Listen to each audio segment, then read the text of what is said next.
This is Michael Matheson Miller, and you are listening to the Moral Imagination Podcast.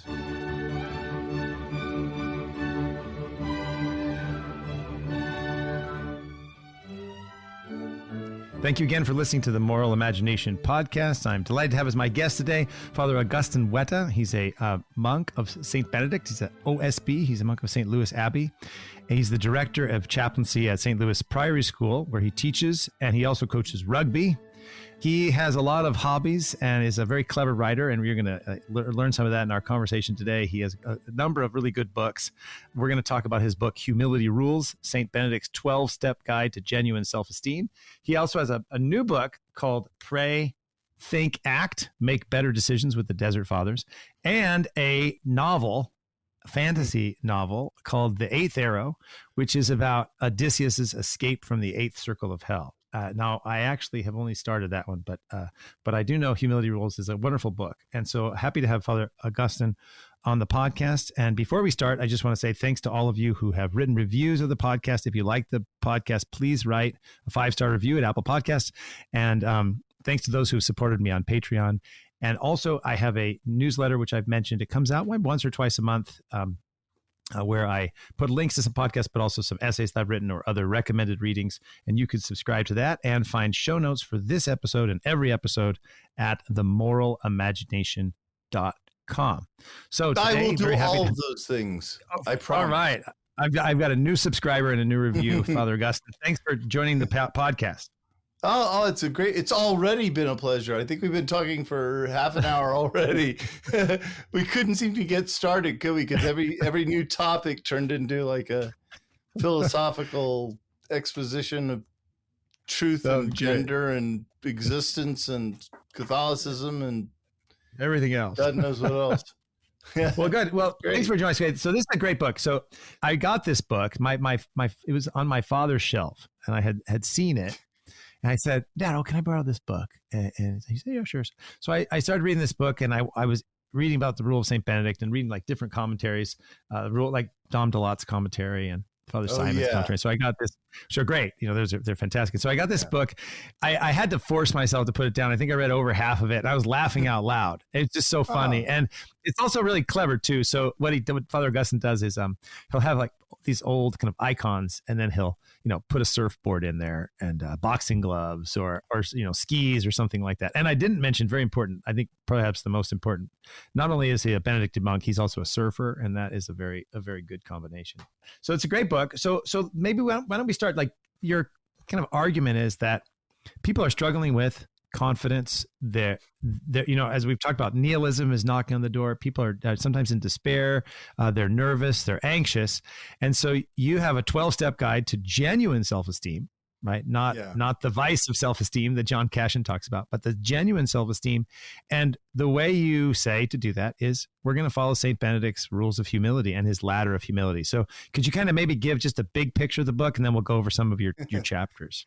All right. Well, yeah, I ought to say that this started when the abbot made me the chaplain, and I got so tired of hearing about self-esteem. And really, it's a bit of a deception in the title, because I just can't imagine, say, John the Baptist esteeming himself highly, and it actually, I'll tell you, it's a little bit off topic, but before I had even started writing the book, I had started giving some talks to the kids, and we had started in on the ladder of humility. And the abbot sent me to the pharmacy to pick something up for one of the old guys. And there was the self-help section, the little books on the side. And one of them was entitled, The Teen's Guide to Self-Esteem, Loving the Most Important Person in the World. And I had to look at it, and I turned around to the people in line. I was like, this is terrible advice to give a kid. Like, they already think they're the center of the universe. Now you just jacked up the pressure. And I just went on. And finally, the pharmacist just gave me the book and asked me to leave. And I guess that was the real sort of source of it. But yeah, St. Benedict says that if you want to be humble, you have to climb this ladder. And if you look closely at it, it sort of starts with the negative virtues like fear of God and ends with the positive virtues, as it were, like reverence, for example. And he says, the higher you climb, the lower you get, right? It's really not about self-esteem so much as it is the fear of God, right? Or Right. you can't really, if we're made in the image of God, then you can't respect yourself. You can't have any self-respect unless first you respect God. Or theosebia, right, is the Greek term. So I think it's interesting because, you know, I know obviously, you know, as a Benedict monk, you know, St. John Cashin, and St. John Cashin has his on the 8 vices, which I think is surprising to people, is everybody's got different vices. Yeah. Yeah. But one of his 8 vices is, at least in English, is translated as self-esteem. And he gives this whole kind of thing that self-esteem is one of the things that the devil tries to get you to do. Yeah. So it is interesting that everyone wants self-esteem, but self-esteem can actually be a vice. And so I think what you did was I think it makes sense that you did that. So you start with Benedict's ladder of humility, and he makes this point, right, that we have to think of it as a ladder, and on each side of the ladder is one is our body and one is our soul or spirit. Yeah. And so we have to become humble in body and spirit, right? That we're embodied, embedded persons, and we have to act out and have interior and exterior humility. And in this, we are able to ascend to God. So, and you start out with fear of God, but before you do that, can I just ask a question? Maybe just for the listeners, really, really quickly, for those who don't know anything about Saint Benedict, could you just talk a little bit about Saint Benedict, just briefly, and also maybe about how you went from rugby player and surfer to Benedictine monk? Oh, wow. Tough order. The first is much easier. Saint Benedict, the way I pitch him to the kids is that I say he was this high school guy. The world was falling apart. He hated school. He was a lot smarter than his teachers. So he decided to run away. But instead of joining the circus or becoming a movie star, he went off and lived in a cave. And the thing is, though, as soon as you try to be alone with your thoughts, there's people want to hear what those thoughts are. And he woke up one morning and looked out of the cave entrance, and there was a guy in the cave next to him trying to do the same thing. And a few weeks later, there's another guy. And pretty soon the caves near Rome were full of all these guys trying to do what he did. They became known as the monachoi, or the monks, the lonely men, right? So eventually it was such chaos that a group of them came to him and said, look, we want you to teach us how to do this right. And he said, well, okay, but you're not going to like it. I'm really strict. They said, no, we can handle it. They said, well, they said, no, we can handle it. Well, they couldn't handle it, and they tried to kill him. But he went off and tried again with another group of guys and wrote this rule for monks that we still use today. How's that for St. Benedict's life in a nutshell? As for my own life and my own monastic sort of journey, in my latest book, I actually give the whole story at the very end. I just went through all my old journals and took out little bits that seemed to be relevant to my vocational discernment. But depending on what mood I'm in or who I'm talking to, the story changes. Sometimes I say that I became a monk because I'm ambitious, because, you know, I just wanted to do something no one else was doing. And if I was going to be a Christian, I wanted to be, you know, as hardcore as possible. But then other times I think I just sort of fell in love with the place, you know. And the story I tell about that is that I was taking Greek at St. Louis U. I actually came here to go to grad school in archaeology and then changed my mind. But I was taking Greek, which is unbearably boring, as everybody knows. But I was at that point, I was thinking about marrying this woman, and she was very beautiful, runner-up Miss Oklahoma. She had these beautiful eyes, and I used to try to sketch her eyes in the corners of my notes during the lectures. But then I discovered these monks. I started visiting, and at a certain point, I looked back over my notes, and I realized I had stopped drawing Beth's eyes, and I'd started drawing little pictures of monks in the margins. I thought, oh no, this is not going the direction I had intended. I was on the beach patrol, and my whole life revolved around the beach and surfing. And I never would have guessed I'd end up in the Midwest, for crying out loud, which you literally could not triangulate a spot further from a beach than St. Louis. But then again, I'd be a terrible monk if I were anywhere close to a beach. So it's probably for the best. But the kids ask me sometimes, which was more fun, being a lifeguard or being a monk? And, I got to say, like, being a lifeguard was more fun. But in my defense, there's nothing more depressing than a 50-year-old lifeguard. So, there comes a point in your life when you got to make it where you're forced to make a choice between joy and fun. And for me, that choice meant becoming a monk. It's good. No, that's good. That's good. I got a kick out of your story in your Pray, Think, and Act. You're like writing it and your journals come out like, okay, I think I'm going to be a monk. I'm excited. Okay, I'm totally depressed. I want a girlfriend. Yeah. Okay, I'm going to be a monk. Okay. And you're like back and forth. And I thought that it was good. That's in Pray, Think, and Act. And then also you told but you did get the advantage. Didn't ABC News do a little story on you, how you almost got eaten by a shark while you were a monk? So you are a surfing monk. So you got I mean, I still surf. And in fact, I don't know if you know who Mark Goring is, but he's one of these sort of controversial priest podcast. Well, he's not that controversial, but anyway, he's a surfer, and so is Callahan, Father Callahan. So we're going to try to start a clerics only surf team. Not sure what we're going to call it yet, but we actually haven't all managed to surf at the same place at the same time, which makes it difficult. But yeah, Peter Craig is a surfer too. He's a bodyboarder. He doesn't surf? We don't consider we don't consider those real surfers, but they consider themselves real surfers. But we'll save that argument for another time. We'll have Peter Craig and you in a debate here. Yeah, he's not a real surfer. Tell him I said that. Bodyboarders hate that one. Father Roger Landry wanted to start a Vatican tennis team. He almost got it. So now you have a Vatican surf team. I'm in. Okay, so you go through this in this book, and again, the book is both very, very serious but also humorous. And so you have this ladder of humility, which is clever. You say, okay, here's how you really have genuine self-esteem. Be afraid. Don't be true to yourself. Don't follow your dreams. Suffer fools gladly. Be someone's doormat. Have a poor self-image. Think inside the box, right? So this kind of you're countering this general sense, which I think is actually very important. It's like a lot of the promise that people are given to make them happy doesn't make them happy. It makes them miserable, alone, worried. And so in one sense, you have to, this is the kind of the classic, you have to die to yourself, right? And no one wants to die to yourself. But in the dying to yourself, then all of a sudden, like these things come about. And so one of the things, Dietrich von Hildebrand, and I think Josef Pieper maybe is also good on this, they make this point that joy cannot be grasped.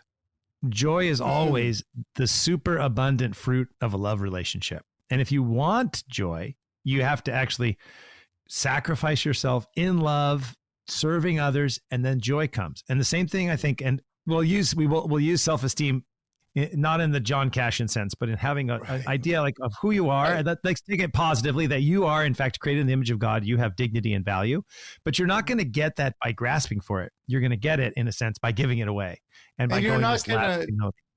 Yeah, you're not going to find it in internet memes either. I mean, I'm just so tired of hearing people say, you're perfect just the way you are, or you could do anything just so long as you put your mind to it, and I think these phrases end up making you miserable, because then when you go out and you genuinely believe you can do anything, and I have Parkinson's, okay? I played too much rugby, got hit in the head too much, but I don't care how much I want to be a brain surgeon. That's never going to happen. And if you see me coming towards you with a scalpel, run for your life, because it's just an unrealistic, stupid, crazy dream. Luckily, I don't have any interest in brain surgery, and I wouldn't be very good at it anyway. But the point is that there has to be some sense of obedience, right? Some sense that there's some force in the world, bigger, older, smarter, holier than you, that you might as well consult, because otherwise you're just going to end up reworking other people's mistakes.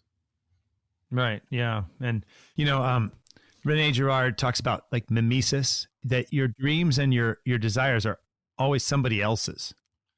Yeah. and especially with internet and social media, that you're consistently being propagandized with desires that are someone else's desires.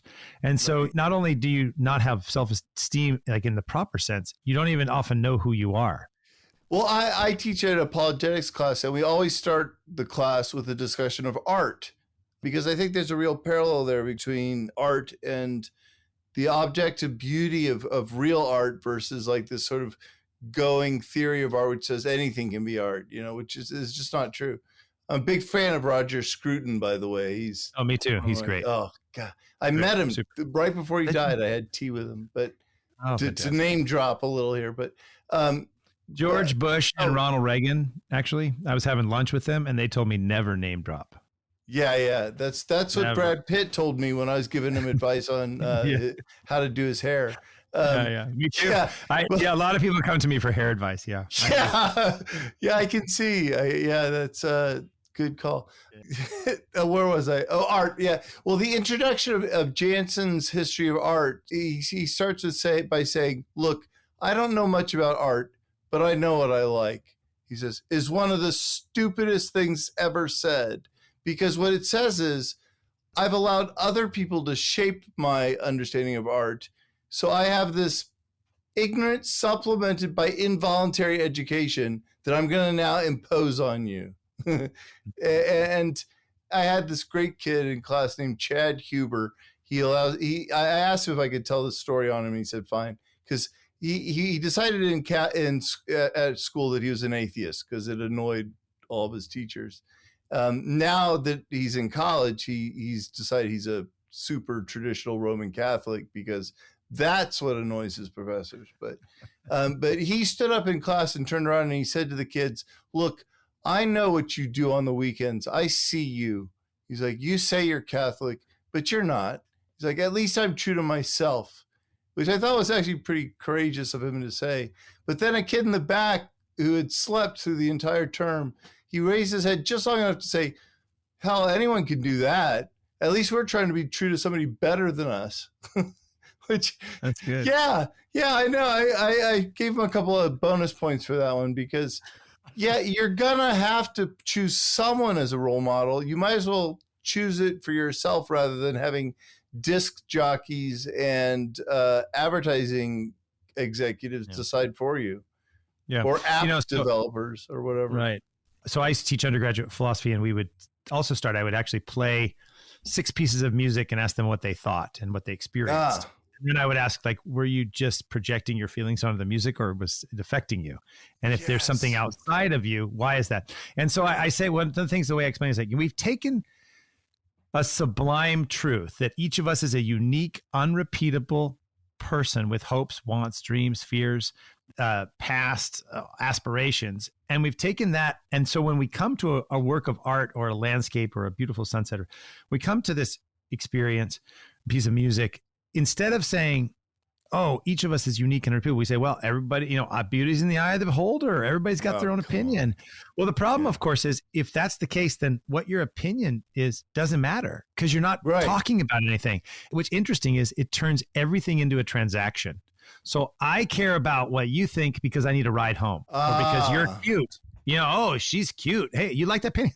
I like that painting too, cutie. Right? That's like everything's transactional instead of like an actual experience of human beings communicating with each other. And so it's really, it ends up, and it also means the best of this. He's C.S. Lewis, the abolition of man, exactly. Right? The discussion of the waterfall, right? The worst thing is that any disagreement you and I have is not about an objective truth. So whichever one of us is angrier wins, or more offended, or just more emotional. It's the only thing that really counts now is the amount of emotion you can pour into your opinion, because after all, it's no more valid or interesting than anyone else's, than a child's.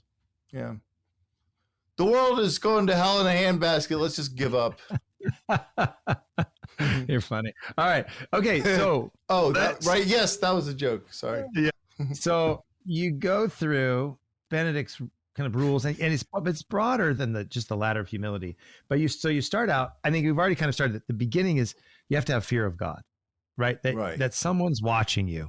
And I think this is what we've been going around here to get to the point. There's an external standard of someone higher than you. And in the beginning of genuine self-esteem is to realize that I'm created in the image of God, that I'm valuable, that I have a dignity, but that I can abase that dignity if I don't conform myself to reality. So the beginning is the fear of God. Well, I just finished this book on the Desert Fathers, and I ended up finding all these little stories I'd never heard before. But one of the sayings is that Abba Paphnutius said, "A pig does what's in its nature. Sadly, a human can stoop even lower." And that's all I think that's the only actual one of Paphnutius's sayings that's recorded as one of them. But yeah, we have this uncanny capacity and urge to go lower than the animals, like somehow.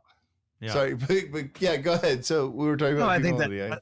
No, that's right. I think it's like you see that right in the garden, right? So you're in the desire to grasp to become God, you actually can descend even like beneath your humanity. Beneath your animal nature, even. Yeah. No, exactly. Animals don't torture each other gratuitously or eat and never mind. Let's. I'm gonna end up talking myself into a corner here. Stick to what's written. always wiser to stick with written. Okay, you talk about that in this first is the beginning of fear of God. So you kind of put yourself in a position of being a creature with a loving God. But then the next point is that you have But a God that also holds you in his hand over a fiery pit. For Lent, I made it my practice daily to reread Jonathan Edwards' Sinners in the Hands of an Angry God. And I rewrote the whole thing for my seniors for the senior retreat. And there's really, he wrote 1,200 sermons on God's mercy, but this is the one we remember. He says, look, there's nothing keeping us out of hell but the sheer gratuitous charity of God. And he has no obligation to us. Like, we feel like if we're good enough, then he'll just have to be nice to us. But there's no reason why he should be. Like, he's just pure. It's pure charity that keeps us at any moment from falling into hell. You've just opened up like a big can of worms. Yeah, I know. I keep going. I always get in trouble when I go off script. I'm looking at the time like, okay, wait, I want to make sure we've only gotten to the first step of humility. Like, all right, we're going to have you come back on the podcast for sure. Good. I'd love to.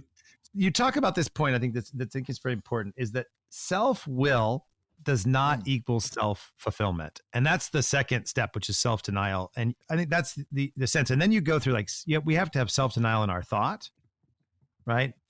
And then we have to have self-denial in our words, right?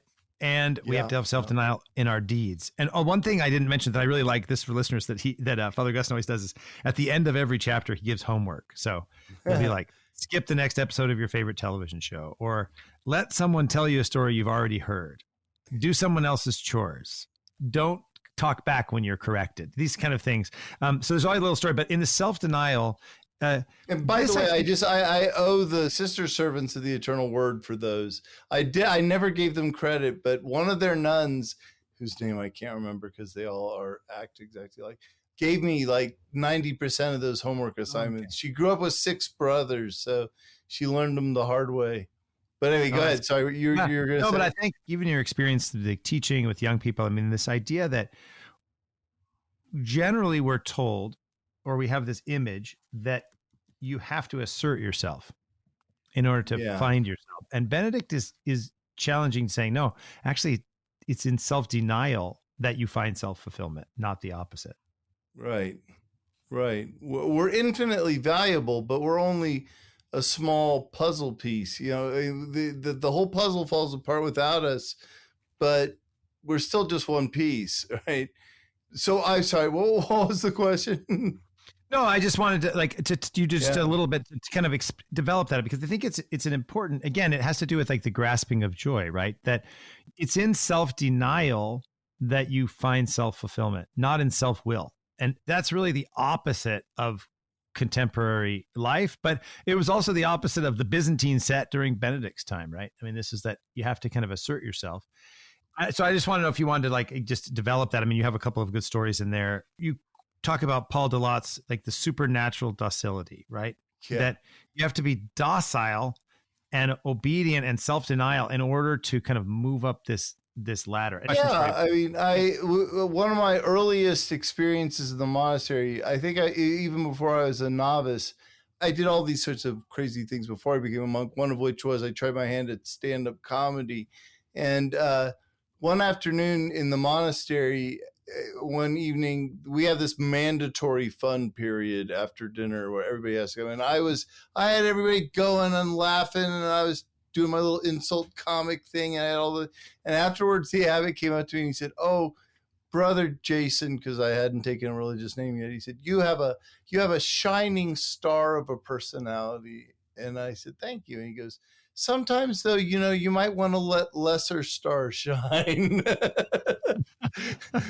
And really, the longer I'm in community and the longer I'm alive, the more I realize that most people would rather be heard than entertained. That really listening to people, it's easy to entertain people on one level, but it's really hard to listen to them.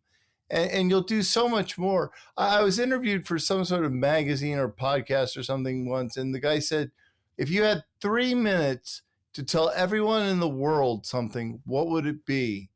And I thought about it for a second. I said, you know what? I would just shut up for 3 minutes. I would just let them have 3 minutes of silence. And I think that's way more important than anything I could tell them. That really, in the end, it's God's voice that needs to be heard, right? Not ours. And self-denial isn't about it isn't self-deprecation, and it's not self-abuse or you're not belittling yourself. In fact, you're letting God shine through you. This prayer that I started off the book with, this prayer of Simeon, the new theologian, he has this great moment of insight where he says, "Look at how beautiful I am. Like, I can't get over it. Look at these hands, these arms, these legs, and all of this reflects God's glory." And that goes way beyond esteem. He's in awe of himself, as we should be, in the healthy sense. That leads to one of the chapters a little bit later on, but it's actually a whole section in the Rule of St. Benedict, which is the spirit of silence. And Dom DeLotte, in his book on the Rule of St. Benedict, has a beautiful line I love. I think it's beautiful. He says, he's talking about silence, and he goes through, if you remember, he's first saying, we got to make sure that we don't think just because you're quiet doesn't mean you're silent. Yeah. You could actually be quiet, so the people who know me know, I struggle with silence. I am not good at silence. I talk too much. But he's like, you could actually have someone who is quiet outside, but they're interiorly always going over some idea and talking. So he said, but he has this beautiful line. He says, "No, being quiet is a good start." Oh, really good, especially for somebody like me. Good. So it's a great start. Absolutely. But I think the reason I bring that up is one, to justify my own talking, but also because I think what happens is, even in our own being quiet, sometimes, like he says, you can just have your imagination going and you realize that there's this clatter. And he says this beautiful line. He says, "The fundamental purpose of silence is to free the soul, to give it strength and leisure to adhere to God. It frees the soul, just like obedience gives the will its proper mastery. It has work." That passage. Isn't that a great passage? He said, "It has work the twofold advantage of delivering us from the low tendencies of our nature and of fixing us in the good. It sets us little by little in a serene region where we're able to speak to God and hear his voice." Yeah. So silence is related to faith and charity. That was a really striking passage. But I think silence is another problem we have, not only for me, but in a sense, if I wake up in the morning and I do my prayers, or if I wake up in the morning and I check my phone first, it's almost like everything's rattling in our heads. So you probably see this a lot. I mean, you're with teaching young people and high school people. I mean, silence seems to be the lack of silence seems to be a real negative force against mental, spiritual health. Oh, sure. And well, I mean, I tell the kids, if I were not a monk, I would be that 50-year-old guy sitting in his parents' basement all day looking at porn and playing video games, because I don't have any more self-discipline than they do. And I cannot figure out how they survive, frankly. I mean, one of the kids, this is a terrible story to tell myself, but one of the kids downloaded a little, I have to have a phone now that I'm a celebrity priest, because I travel everywhere and everybody has cell phones. And I hate it. If you call my cell phone, you get a message that says, I don't think monks should have phones. I hate this thing. Leave a message, but I probably won't call you back. But the kid downloaded a little game onto my phone so we could, I was subbing for a 7th grade class, and they're all playing Clash Royale. Anyway, I wasted like the next 3 weeks of my life playing this stupid game. It just sucks you right in, and you have no moment of mental rest in your day when every outside walk, every silent moment is filled with these games. And how the kids can resist. Well, they can't resist, really. I think the odds are stacked. Well, they can, by the grace of God. I was given a talk in Seattle, and this retired tech executive came up to me. He's like 35, of course. And he said, you will never win this battle with the apps, because we don't design them for you. We design them for the kids. And we have teams of psychologists whose only job it is to figure out how to make these things more addictive. He's like, that's why I retired. I was like, after you made your 3 million. He's like, well, yeah, but yeah, he said it's fundamentally like a corrupt business. Even the gaming industry is addictive now. Yeah. And frankly, before any of this was even possible, before cell phones, before I joined the monastery back in the 90s, I could fill my life with noise, watching television as I made dinner, breakfast, listening to radio, had a Walkman, when I exercised. I remember I had a radio in the shower, for crying out loud. It was, which is tragic, because as what is it, Abba Poeman says, silence is the first language of God. If that's true, then we're walking around mindlessly humming these bizarre little tunes we're taught. Yeah. I think that's like pop music is very interesting because it's consistently in your brain. And so I give this talk on the moral imagination, that's the name of the podcast, but also this talk where I go through like 15 things you can do to develop your moral imagination. And it was a Dominican sister who said, you forgot to include silence. And so now I include silence. Like you have to, in Japan, I kind of joke because we have woods in our backyard. In Japan, you can pay money to go out into the woods to do forest therapy. Really? And so I thought I'm going to start hiring out the woods in my backyard to make some extra money. So I wrote this little book. Listeners know, it's a little book called Digital Contagion. I wrote. It's like a long essay. Ooh. But this goes to your point. I'm just saying that it's exactly right. A lot of tech executives don't let their children have phones. Yes, I've heard that. Because they understand they're addictive. And Jaron Lanier, and I have an episode with Jaron Lanier, an earlier episode on the podcast for listeners who are interested. He wrote a book called 10 Arguments for Deleting Your Social Media Right Now. He's one of the founders of virtual reality. And he says, we're being tracked and measured, constantly receiving engineered feedback all the time. We're being hypnotized little by little by technicians we can't see for purposes we don't know. We're all lab animals now. And a number of people have written about the problems of mental health. And so I think, one of the things very powerful in the rule of St. Benedict is this chapter on silence and how difficult it is, though. It's how he's like, don't speak even when you have something good to say. Yeah. Just try to practice. And I think that's where your point was. Yes, you can have interior silence, but like if you can even make little acts of, okay, I'm not going to listen to the radio or pop or play a game for 20 minutes. Right. Or just drive to work without the radio on this just once in the week. Yeah. Right. Once a week. I mean, I think those things really, really do make a difference.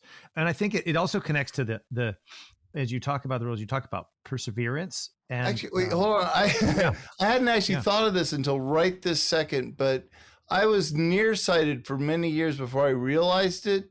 And when I got glasses, I suddenly realized like trees have individual leaves. Like the sun is like reflects off of things in ways that I had never seen before. And when I became a monk, the silence kind of did that for me mentally or spiritually. Like the kids in the school, they think the monks have magic powers because we walk, you say, "Are you okay?" And they're like, "How could you tell I was sad?" And I'm like, "Well, I'm listening to what you're saying." Like, what do you mean?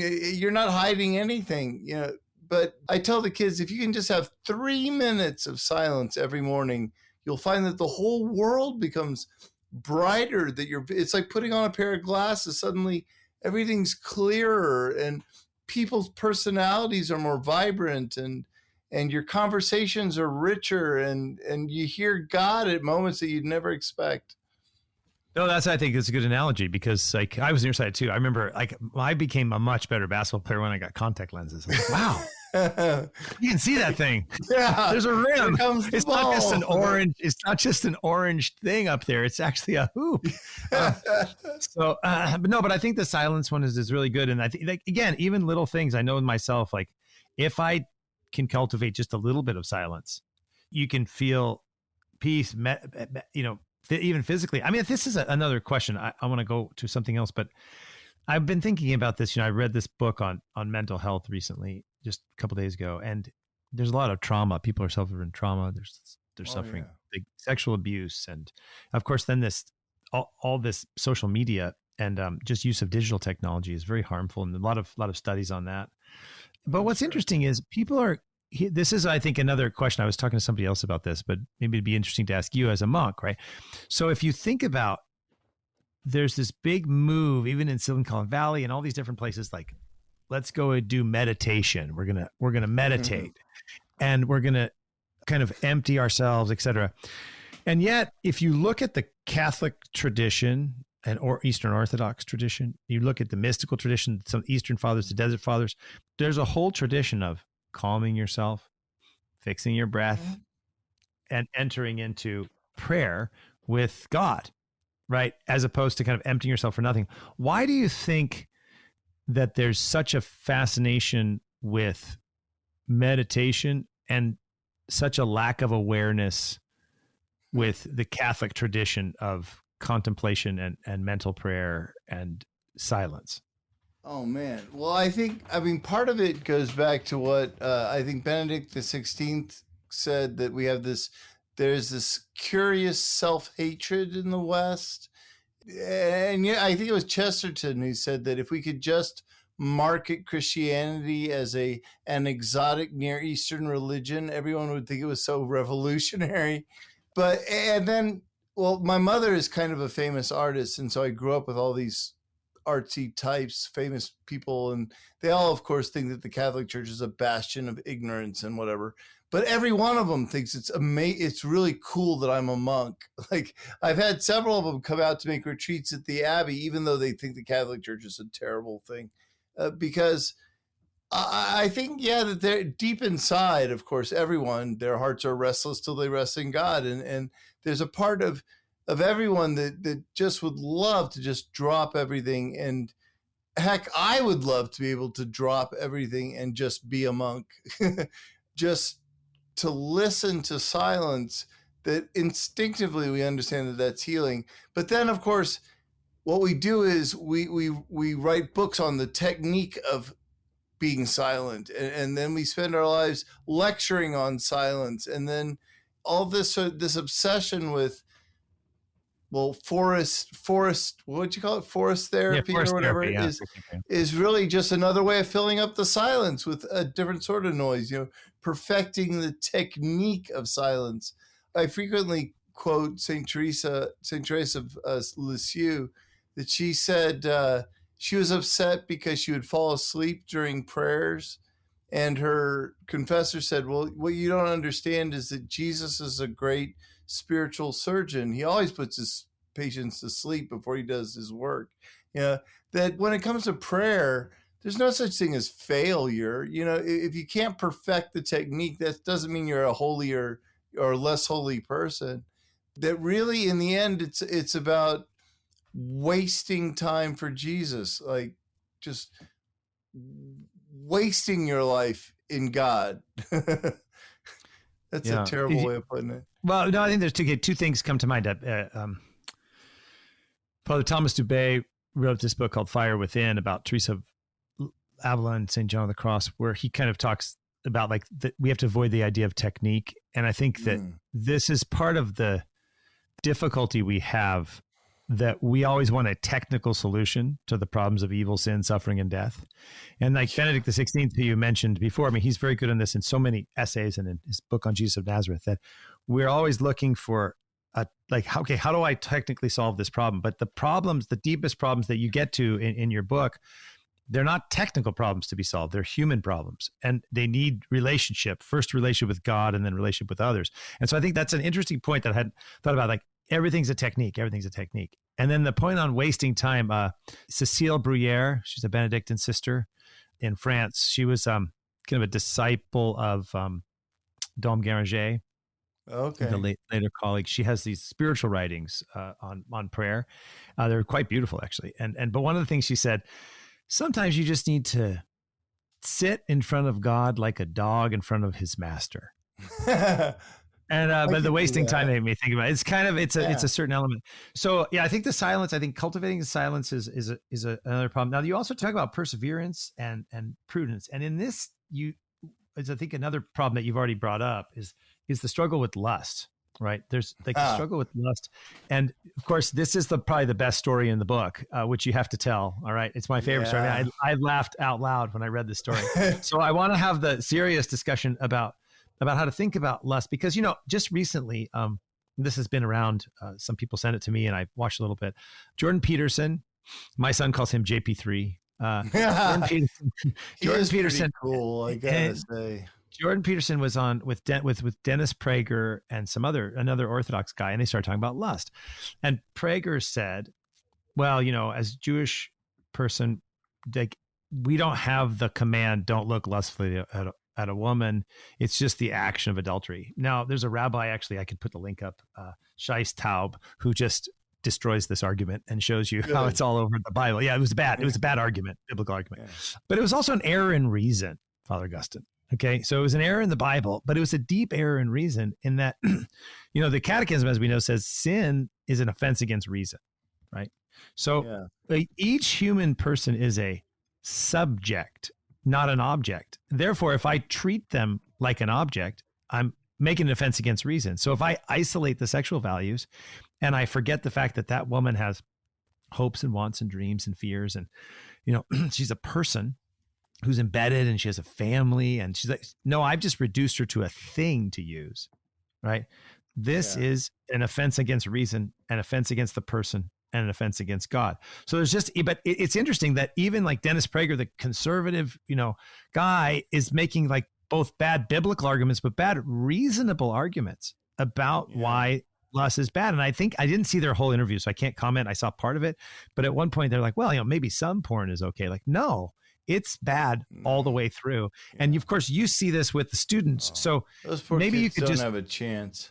Talk about like, how is it that you try to convey the message of the value of chastity, right? Not as something that's like, oh my goodness, don't do anything, but actually this a positive value that in a sense enables you to have this self-esteem, because if you're being used or using others, you hurt yourself and you hurt others. How do you deal with that? And then you must tell the story of how you, as a young monk, decided you were going to fight, like St. Benedict, you were going to fight temptation. Well, as you were speaking, I had so many different thoughts. I had to start writing them down. But yeah, the way I teach theology of the body to high school junior boys, God help me. But every year I start by writing a big no on the chalkboard. I say, any questions? Like inevitably one of them says, well, what if she, nope. But what if we, no. But I think she, no. definitely. Because usually the big question I always get is, how far can I go before it's a sin, right?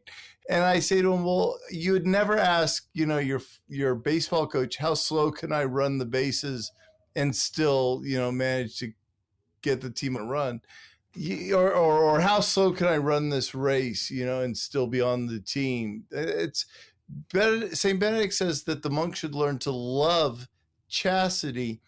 And in one sense, you can't really learn to love something that's always no, right? There's got to be something really positive and beautiful about it.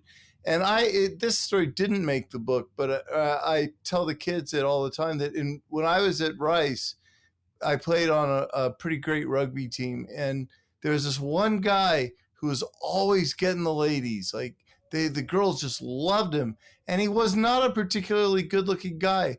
And I remember watching him once at a bar because the girls just gravitated to him.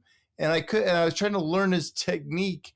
And I realized the one thing he was doing that we weren't is he was looking them in the eyes. Like he was genuinely interested, or he at least seemed to be genuinely interested in what they had to say.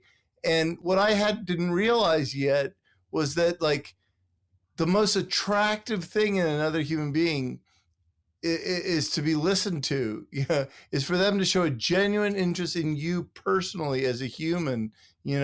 I could tell great jokes and be really entertaining and make them laugh, but this guy would listen to them. And this is a form of chastity, right? Recognizing your common humanity.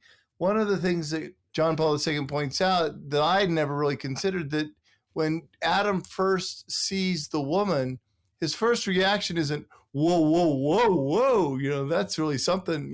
His reaction is, oh, this person's like me. Right. Like at last. Yeah, at last, I have someone who's just like me. Not like, oh, wow, look at that. Whoa, hubba, hubba.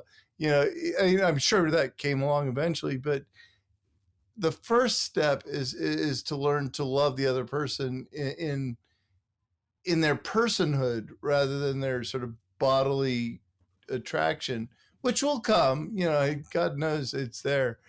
But you're not isolating. And this is, I think, the key point that Wojtyła makes, right? And John Paul, that you don't isolate the sexual values from the integrity of the person. I mean, and this, of course, is the fundamental problem you see right in Genesis, when God says to Eve, you shall desire your husband and he will lord it over you. It's really that he, like Cardinal Scola makes this point, I think, beautifully, that the identity, bone of my bone, flesh of my flesh, that you just spoke about, gets covered by the difference woman, and then there's objectification takes place. And I think like the thing that's so helpful with Wojtyła, John Paul's, is that, and you point this out that's your example you give, is that it's a positive view of the human person. You're called to be in intersubjective relationships with another person who is like you. They're not a thing. And when you can, I think getting the positive sense, if everything's no, it's always something to resist. And I think this is where you also develop, you talk about lust both in the earlier and then also in prudence. And I think prudence, of course, is seeing the world as it is and acting accordingly. And like developing this prudence and this discretion gives us an ability to, in a sense who we are and not do things that undermine our humanity. Right. So unfortunately, we don't have very much time left. So but you're invited back anytime. You're always welcome to come back. We can, I think we can finish talking about this book, but I think we should also talk about your book on Think, Pray, and Act, or Pray, Think, and Act, which is on better decisions. And we read it. My wife read it, and like we're going to give it to some friends who are trying to make decisions, right, to discern. And this is, I think, a really helpful book as well. So I recommend that. God. But at the last one, I think, is interesting how you talk about reverence.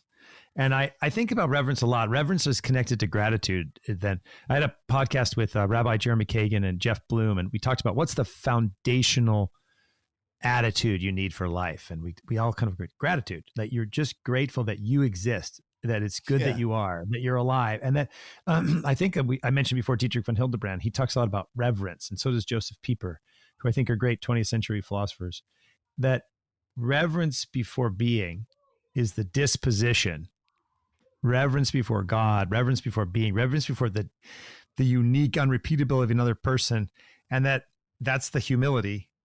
As you talk about in your book, like humility is truth. Humility, like it's now you're in a sense able to see the world as it is, and this whole concept of reverence. Could you maybe just talk a little bit about this idea of reverence in prayer? And one last quote I'll give from Don DeLotte, if I can find it.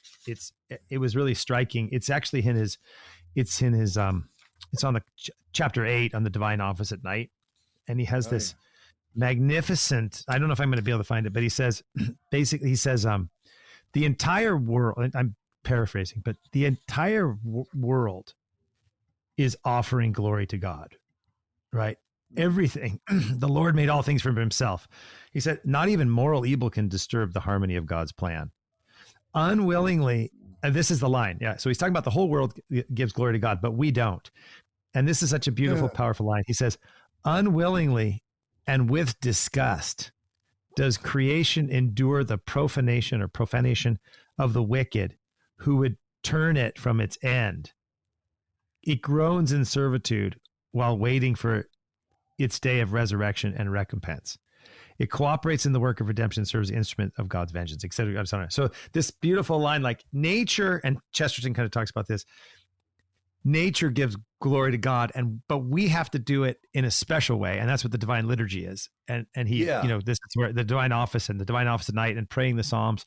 But this idea of kind of reverence before God brings us into worship, and then worship is what orients us and like to this.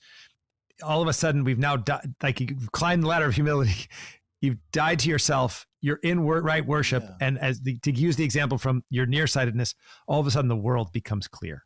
And I think that's very powerful. Can you just develop the reverence part a bit? Well, I guess, I don't know why, but I'm suddenly reminded of a Monty Python skit where the preacher of course you says, yeah, you're from the 80s. Right. Well, but there's a preacher and he says, oh God, you're so good, so big. You're so very, very huge. Like, we're all real impressed down here. I can tell you that much. In its own sort of bizarrely Victorian English way, that's what it is about having a sense of perspective. It always used to bother me that saints like Teresa of Avila would say, like, I'm a worm, I'm nothing, I'm a horrible sinner. I'd be like, no, you're not. You're Teresa of Avila. Like, you're one of the greatest saints ever. But the holier you get, or this is what I've heard, the smaller you feel, because as you approach God, it's like drawing closer and closer to a skyscraper. You feel smaller as you get closer. And yet, the closer you get, the greater you are. And it works somehow. I can't, you've got me thinking about so many things at once now. I can't verbalize it, but I think, when that reverence is about perspective, like it always confused me that the happiest people I ran into were all these sort of monks and nuns, because they had given up all the things that I thought made me happy. But, this, I don't know. This reminds me of another little story, which is we run this prep school, and there was a kid who had a Porsche, and I'd never been in a Porsche before. So I asked him if I could drive it, and I drove it like 90 miles an hour around a curve, and the kid was screaming, clawing. He's like clawing at and I said, well, you see, I have the freedom to enjoy this Porsche because I don't own anything. Like, I can crash, it doesn't matter. But you have to worry about this Porsche and keeping it all nice and scratch free, right? That there's something about being in God's presence and jettisoning all the distractions that actually the sense of reverence is also a sense of freedom. Even death becomes sort of irrelevant when you're really sitting in the presence of God, to say nothing of your Porsche, or in my case, it was an old 1979 Volkswagen. But either way, none of it really kind of matters except for God eventually. And that's, I think, I don't know that I actually made that point in my book, but that's what reverence is in the end, is accurate self-perception and glorying in the small piece of God that we are. And of course, every piece of infinity is itself infinite. So then all of a sudden you become great. You become divinized. And there's real joy there too. Mm-hmm. Yeah, the theosis that you God works in you so that you become like what Bonaventure's like divinized, right? It's like in that you don't, and so I think that's also that in the trying to become like God, when you try to become like God, like Adam and Eve, or like the builders of the Tower of Babel, that fails. But in reverence, then God enables you to come to these high levels. I think it's very beautiful. Well, Father Augustine, I would like to talk to you about more and hear more of your stories. Yeah, this is great.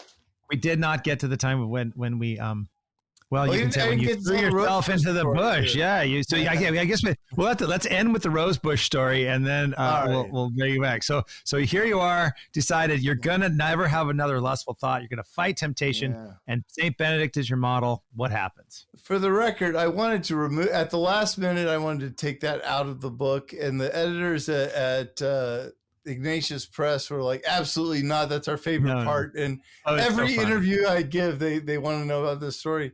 So I've gotten used to telling it. But yeah, I decided I was never going to have another lustful thought. And that lasted about 30 seconds. So I kept putting it off. And finally, I was reading, I think it happened both Francis and Benedict did this. But when he had lustful thoughts, he threw himself into a rosebush. So I thought, if it'll work for St. Francis, it'll work for me. And so our brother Simeon kept a rose garden behind the monastery, luckily or unluckily. So I walked out in back of the monastery and jumped right in. And, it was one of those moments where time sort of slows down and you say, no. And I was maybe halfway to the rosebush when these three realizations came to me in quick succession. Firstly, that St. Benedict had thrown himself into a wild rosebush, which has really tiny thorns, right? And whereas the cultivated rosebush has huge thorns.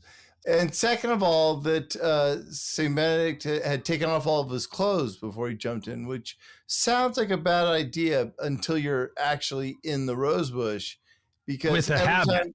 I was in my habit, and every time I tried to move to get out, I was caught more deeply, and the thorns were sinking deeper. And I'm thinking, and then the third, of course, which occurred to me in quick succession, was that Saint Benedict was a saint, and I'm just Brother Augustine.